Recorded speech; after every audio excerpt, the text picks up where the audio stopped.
നമസ്കാരം. മണ്ഡലം തിരിച്ചുപിടിച്ച് നിലമ്പൂരിൽ ആര്യാടൻ ഷൗക്കത്ത് 1,13,586 വോട്ടുകളാണ് ആര്യാടൻ ഷൗക്കത്തിന് ഇത്തവണ നിലമ്പൂർ മണ്ഡലത്തിൽ നിന്ന് ലഭിച്ചിരിക്കുന്നത്. അവിടെ LDF സ്ഥാനാർത്ഥിക്ക് ലഭിച്ചിരിക്കുന്ന വോട്ടുകൾ 58,735 വോട്ടുകളാണ്. അതായത് ഏകദേശം 54,851 വോട്ടുകളുടെ ഭൂരിപക്ഷത്തിൽ വമ്പൻ വിജയമാണ് ആര്യാടൻ ഷൗക്കത്ത് നേടിയിരിക്കുന്നത്. ഇതിലൂടെ നിലമ്പൂർ മണ്ഡലം അവിടെ തിരിച്ചുപിടിച്ചിരിക്കുന്നു. പിന്നീട് BJP സ്ഥാനാർത്ഥിയായിട്ടുള്ള ഗിരീഷ് മേക്കാട് 12,660 വോട്ടുകളാണ് നേടിയിരിക്കുന്നത്.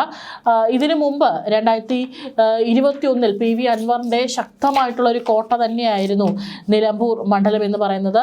അന്ന് CPIM സ്ഥാനാർത്ഥിയായിട്ടാണ് PV അൻവർ മത്സരിച്ചത്. 81,227 വോട്ടുകളാണ് 2021 PV അൻവറിന് കിട്ടിയത്. അന്ന് ഇന്ത്യൻ നാഷണൽ കോൺഗ്രസ് സ്ഥാനാർത്ഥിയായിട്ട് VV പ്രകാശാണ് മത്സരിച്ചത്. 78,527 വോട്ടുകളാണ് നേടിയത്.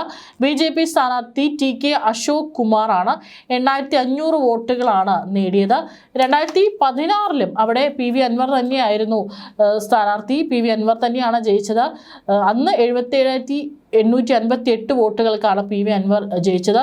അന്നും ആര്യാടൻ ഷൗക്കത്ത് തന്നെയായിരുന്നു. 2016 എതിരാളി 66,354 വോട്ടുകൾ നേടി. അതായത് ചെറിയൊരു വ്യത്യാസം മാത്രമാണ് ഉണ്ടായിരുന്നത്.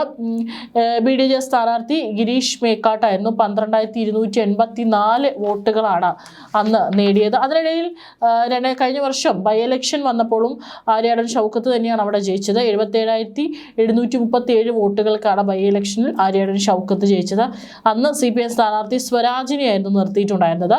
ശക്തമായിട്ടുള്ള പോരാട്ടമായിരുന്നു നടന്നത്. ഏതായാലും നിലമ്പൂർ മണ്ഡലം ആര്യാടൻ ഷൗക്കത്ത് തിരിച്ചുപിടിച്ചിരിക്കുകയാണ്.